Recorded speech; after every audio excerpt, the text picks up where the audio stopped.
De equações, claro, tem vários métodos, eu vou mostrar um para vocês aqui, né, e numas próximas aulas estaria relembrando os próximos. Então, a primeira coisa que a gente vai ver, relembrar realmente o que é a estequiometria. Então lembra lá, o que é a estequiometria? Na verdade, isso é uma união de duas palavras, estequio e metria. Metria nada mais é do que medição e estequio, coisas, né? Você pode interpretar como coisas. Então seria medições de coisas. Mas que coisas, professor? Então vamos relembrar aqui comigo, aqui no quadro. Então você lembra aquela palavrinha lá, que é mol. Professor, mas tô meio mol hoje. Não seria bem isso, tá? O mol, na verdade, quando você fala da matemática lá, quando eu falo pi, né, uma coisa que eu fico bem constrangido, que todo mundo lembra o que é o pi, né, o 3.14, mas ninguém lembra o que é o mol, é um número também. Então, assim como o pi é o 3.14 lá e várias casas após ele, o mol também é um número. Então, esse mol, ele equivale, só que é um número um pouquinho maior, tá? É o 6,02 vezes 10 elevado a 23. Beleza? Quando você fez lá no ensino médio, o professor costumava falar assim, ó, isso aqui é quantidade de moléculas. Não é bem assim que funciona, tá? É qualquer coisa. Então um mol corresponde a esse valor em qualquer coisa, tá? Inclusive moléculas, átomos, volume, massa, então pode ser qualquer coisa. Então a primeira coisa que você tem que ter em mente é esse valor. Não esqueça que esse valor é a base da estequiometria. Por que é a base da estequiometria? Porque a parte básica da estequiometria tem uma relaçãozinha simples, que o mol equivale. E se eu quiser calcular molécula, professor, dá para calcular moléculas? Quantas moléculas existem lá numa solução? Dá, através do mol. Então eu sei que o mol corresponde a esse valor, 6,02 vezes 10 elevado a 23 moléculas. Uma curiosidade, né? De onde veio esse valor? Esse valor é uma constante de Avogadro, que foi o nome do cientista que fez, que conseguiu descobrir esse valor, era Diego Avogadro, e ele era advogado e químico também, né? Não tem uma coincidência bem grande, e ele usou esse valorzinho aí para definir quantidade de substâncias que ele estava fazendo numa reação. Ele chegou nesse valorzinho aqui. Então o mol, se fosse molécula, né? Vamos deixar certinho aqui para você lembrar, a quantidade seria para um mol essa quantidade de molécula. Mas será que o mol vale mais alguma outra coisa? Sim, o mol, o que dá para perguntar na estequiometria? Dá para perguntar a quantidade de moléculas, dá para perguntar a massa de uma substância que foi produzida. Então, caso fosse a massa, a sua grandeza, você olharia aqui a massa molar. Professor, mas o que é massa molar? Lembra da tabela periódica? Você vai dar uma olhadinha aí, né, com calma. E aí, por exemplo, vamos pegar o H2SO4, que é o ácido sulfúrico. Aí você vai olhar na sua tabelinha que você vai ter em mãos aí, né? Dá um pause no vídeo, vai lá e pega a sua tabelinha e ache os números atômicos desses elementos, mas encontre também a massa deles. Então a massa, né, que seria basicamente a quantidade de matéria que envolve nesses elementos, ele tem lá para o hidrogênio a massa atômica de 1, só que esse 1, arredondando aqui, tá? Esse 1 é aproximadamente, tá? É 1.001, né? Isso é para um hidrogênio, só que aqui eu tenho 2. Então você vai fazer o quê? Vai multiplicar por 2. E aí, como essa molécula é uma única substância, tá tudo junto, você vai somando com os próximos átomos aqui, ó. Então, mais o enxofre, aí você vai dar uma olhadinha lá na tabela periódica, qual que é a massa que você está encontrando lá? Seria 32. Então são 32 vezes o númerozinho que está aqui embaixo, que chama-se atomicidade. Então vezes 1. Mais o oxigênio agora, que são 4 oxigênios, vezes a massa que você encontrar na tabela periódica, que é 16.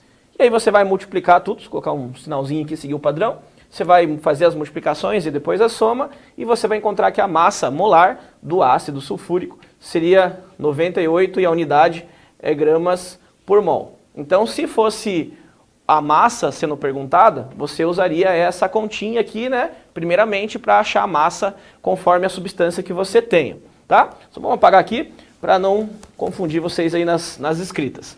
Esse 1 mol, ele também pode ser relacionado à quantidade de volume de um determinado gás, tá? Então, se você for questionado sobre o volume lá nas questões de estequiometria, lembre que o volume ele veio através de uma equaçãozinha, que é o PV, né?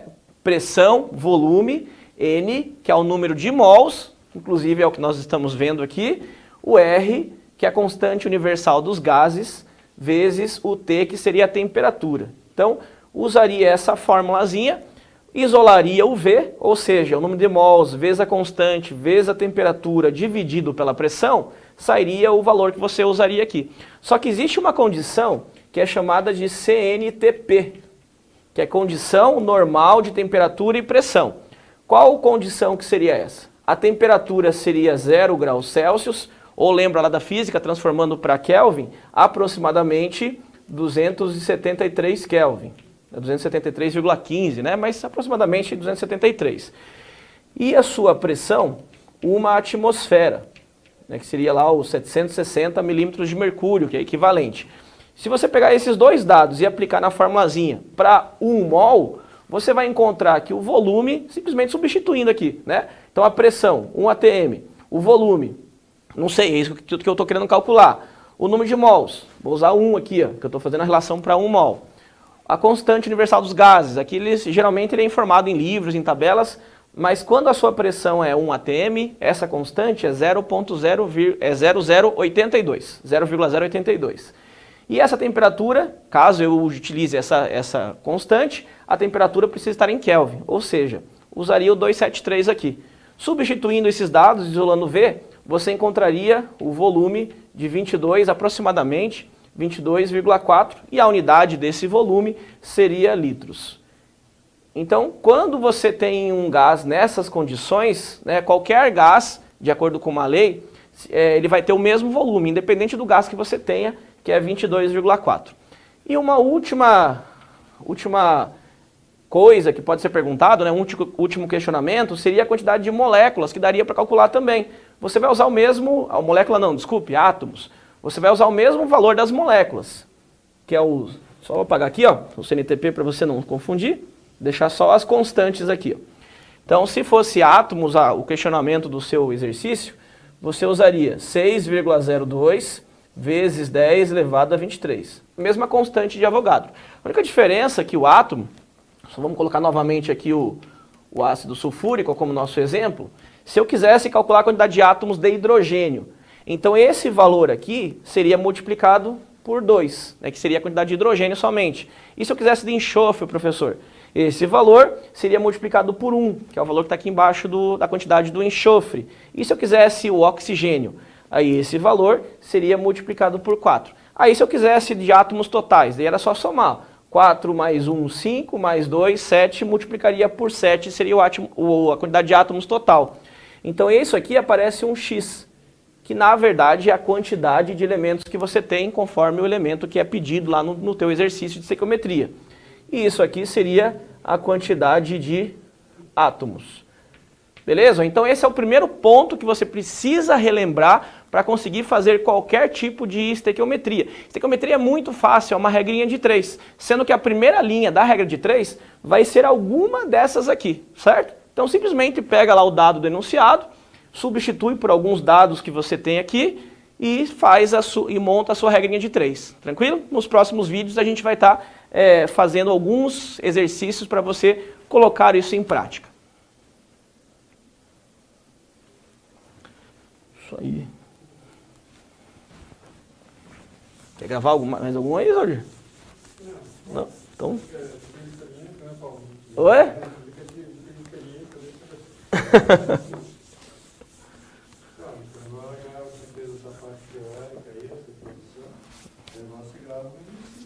Agora eu vou pro...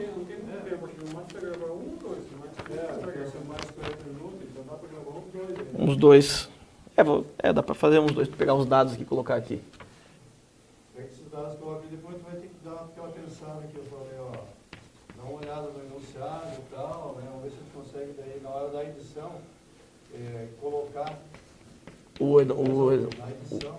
Você falar assim, dá uma olhada no enunciado, veja o enunciado e tal, procure ler bem o enunciado, isso aqui. Então, no próprio editor da faculdade. Pois é, isso que eu pensei. Será que tem como abrir ali na edição? O jornal? Tem que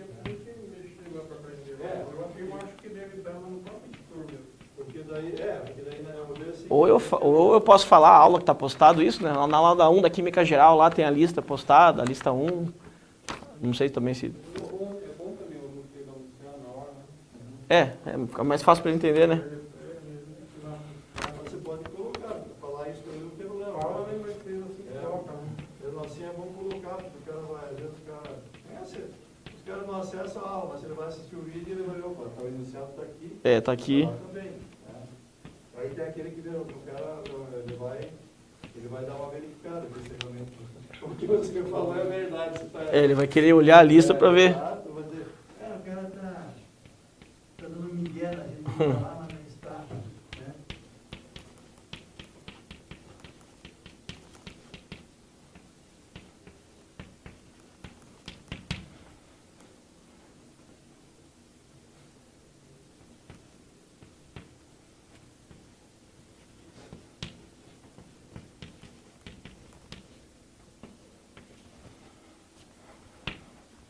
Beleza.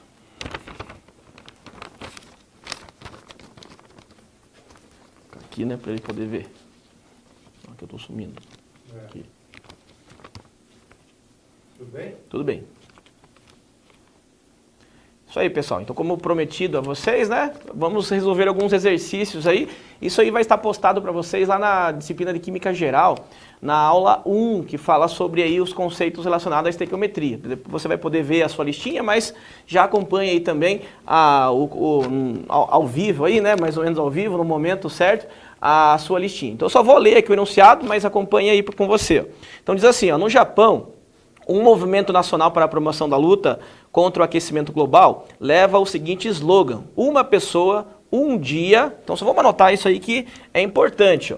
Uma pessoa, um dia, que isso vai ser a base para a resolução.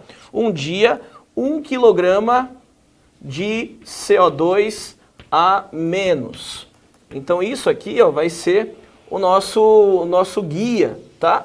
Então lá no Japão tem essa ideia que cada pessoa, a cada dia, deve liberar 1 kg de CO2 a menos. Mas por que, professor? Vamos colocar em termos químicos. O CO2, ele é um gás, né, o gás carbônico, que quando ele aumenta a quantidade na concentração no ar, ele causa vários problemas ambientais, né? Então, ele é um gás, né, que é gerado nas indústrias, na combustão completa, enfim, né, ele é um poluente. Ele existe naturalmente, mas quando a concentração dele é aumentada na atmosfera, ele se torna um poluente. Então esse poluente deve ser reduzido, a emissão dele, pelo fato que ele é um poluente, certo?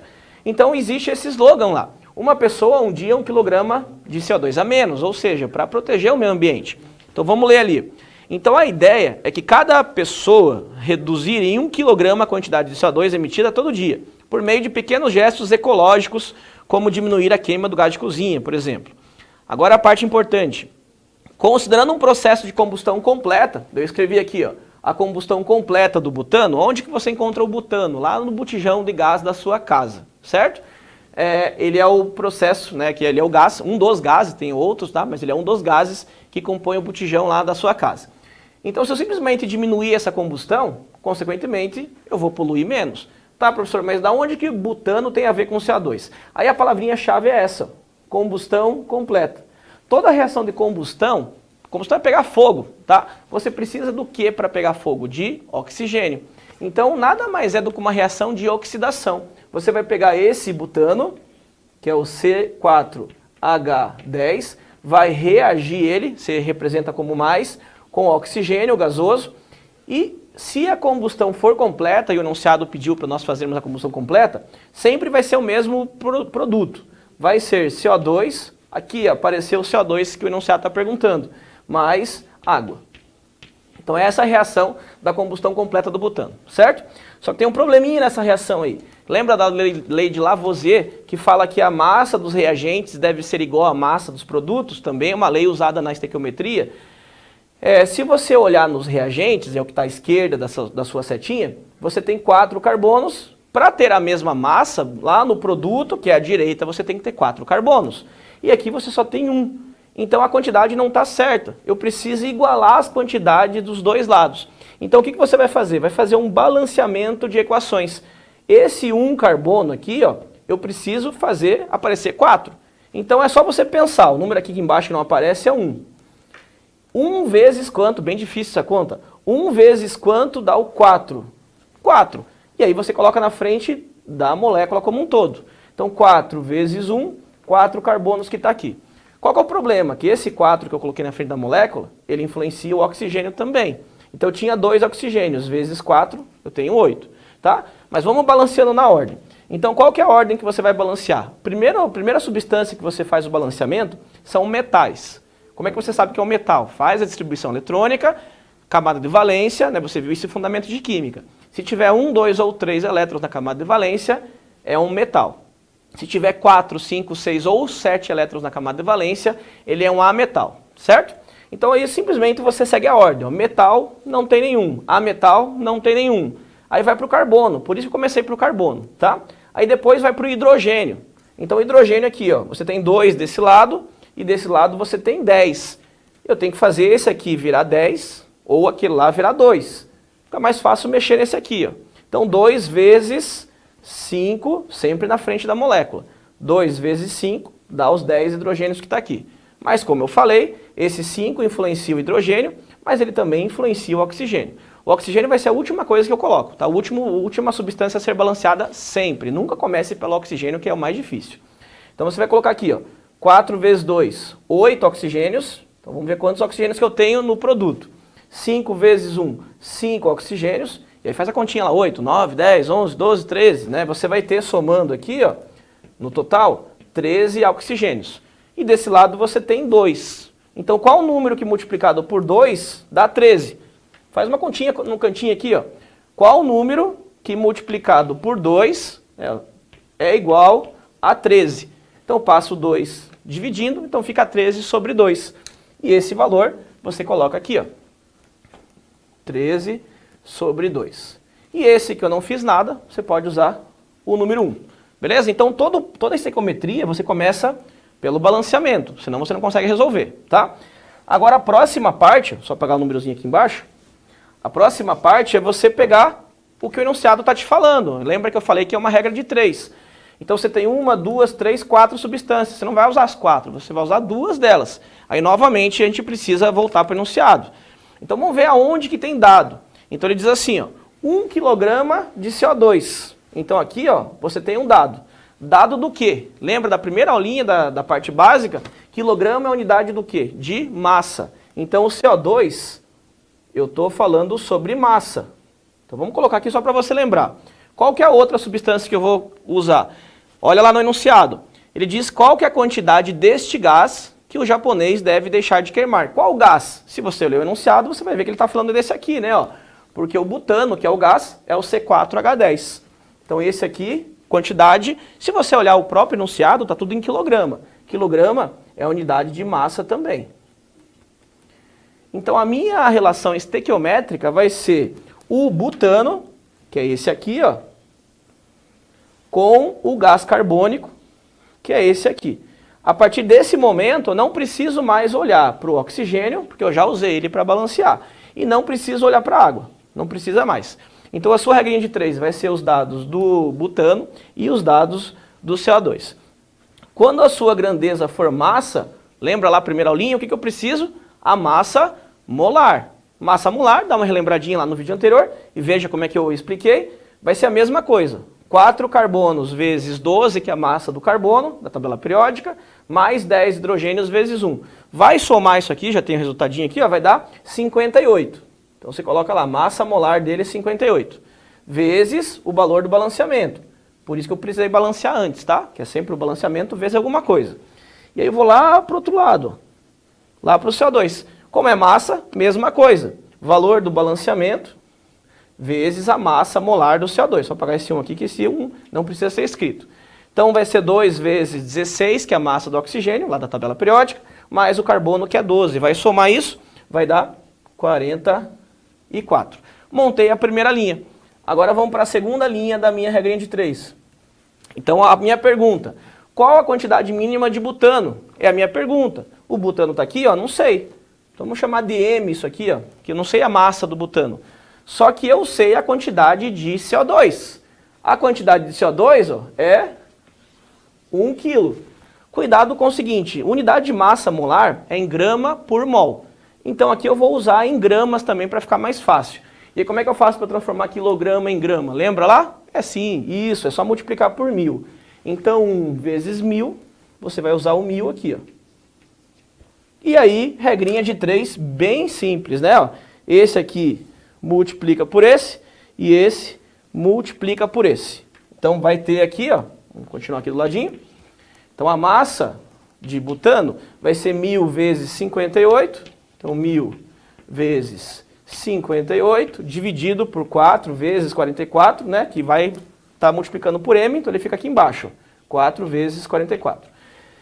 E aí vai fazer essa continha aqui bem simples, né? Você vai chegar em aproximadamente 330 gramas, que já que você usou em gramas aqui, né, você vai chegar em gramas aqui também. Como o enunciado está falando em quilogramas, volta a dividir por 1000. Então divido por 1000, aí você vai ver que vai dar aproximadamente 0,33 quilogramas, e aí já pode marcar aí na tua folhinha, que seria referente à alternativa B. Tranquilo? Então esse foi o primeiro exercício, daqui a pouco a gente faz mais aí. Lá pessoal, vamos resolver o exercício 2 da nossa listinha, tá? Se ficou alguma dúvida nos anteriores, não esqueça de procurar a gente lá, né? Espero que você esteja aproveitando esses vídeos. Não sei se você esqueceu meu nome, mas professor Eduardo Araújo, tutor do curso de Química, licenciatura e bacharelado, né? Estamos aí para ajudar vocês no que for possível. Então vamos lá para o nosso segundo exercício da listinha 1 de estequiometria. Então estou com o enunciado aqui, se você puder acompanhar aí também, vou fazer uma leitura breve, já tem os dados aqui no quadro. Então a reação de transformação do oxigênio em ozônio envolve 5 moléculas ao todo. Cada 9 mols de oxigênio consumido na reação libera, é a pergunta dele. E aí ele deu o número de Avogadro, lembra lá da primeira aulinha, né? 1 mol é 6,02 vezes 10 elevado a 23 moléculas, podia ser uma relação com massa, com volume, certo? E aí ele falou para você lá a constante da CNTP 22,4, ou seja, possivelmente ele queira que você calcule alguma coisa relacionada a um gás, tranquilo? Então os nossos dados, ele falou que a transformação do oxigênio em ozônio, ele pediu para você usar a constante da CNTP 22,4, então não vai precisar usar a formulazinha igual a PV, igual a NRT, ele já deu aqui prontinho para você já. E ele também falou no enunciado que você tem 9 mols de oxigênio. Primeira coisa, estequiometria tem que ter reação química, né? Senão não tem estequiometria. A palavra estequiometria, lembra, significa a quantidade de medidas em uma reação química. Então a reação está descritiva aqui, né? Escreveu o oxigênio em ozônio, mas eu preciso representar isso na forma química, né? Como químico, eu não vou deixar na forma literal, né? Tem a nossa escrita aí, né? Que só a gente entende. Então qual que seria a representação do oxigênio? O oxigênio que você respira é o O2. Só para deixar bem completinha essa reação, vamos botar um G aqui, ó. O que significa esse G? Que significa que o oxigênio ele está gasoso, e essa reaçãozinha completa. Ele se transforma, lembra? Se transforma, a gente não vai escrever se transforma, a gente faz a setinha. Então essa seta significa isso. O oxigênio gasoso se transforma no ozônio. O ozônio tem essa fórmula, essa representação, que também vai ser gasoso, certo? Então essa é a nossa reação. O O2 gasoso transforma-se em O3 gasoso, mas qual que é o problema aí? Lembra? Não está balanceado. A primeira lei da química, a lei de Lavoisier, não está sendo obedecida aqui. Você tem 2 oxigênios desse lado e 3 oxigênios desse. Não está igual. Então eu preciso igualar. Quando essa reaçãozinha é bem simples, né? Eu preciso fazer isso aqui virar 3, ou esse aqui virar 2, ou eu posso transformar num múltiplo entre eles. Eu vou pegar esse 3 e colocar aqui na frente, ó. Que 3 vezes 2 dá 6. E eu vou pegar esse aqui e colocar aqui na frente, ó. Quando tiver uma reaçãozinha simples, você pode simplesmente fazer essa troca. Então 3 vezes 2, 6 oxigênios, 2 vezes 3, 6 oxigênios. Igualei. Depois de igualar, você vai lá, bom, agora não tem o que escolher aqui, né? São só 2, então é uma reação bem simples. Então o que ele perguntou? 9 mols de oxigênio. A sua grandeza aqui, ó, é mols. Então quando for mol, não vai precisar multiplicar por nada. É só baixar o valor do balanceamento que você vai ter a primeira linha montada. Então aqui você vai ter, ó, 3 mols de oxigênio e 2 mols do ozônio. Essa seria a sua primeira linha. Só que a cada 3 mols de oxigênio, você produz 2 mols de ozônio. Só que eu não quero 3 mols de oxigênio, eu quero 9 mols de oxigênio. Então, se em 3 eu produzo 2, em 9 de oxigênio, eu produziria quanto? A letrinha para mol é um Nzinho meio torto. Então, quando você vê isso no quadro, significa mols, tá? Então, monta a regrinha de 3, você vai encontrar a quantidade de mols do O3. Lembrando, a regrinha de 3 é só multiplicar cruzado. Então, esse multiplica por esse e esse multiplica por esse. Então, aqui vai ficar o 9 vezes 2 e o 3 vezes o N. Então, o número de mols aqui, que refere-se ao O3, né, vai ser 9 vezes 2 sobre o 3, que vai estar multiplicando por N, ele vai passar dividindo. Beleza? Então vai ser isso daí. E esse resultadinho aí, né, vai dar 6 mols. 6 mols de quem? O N está embaixo do O3, então é do O3 que você encontrou. Então 6 mols de O3.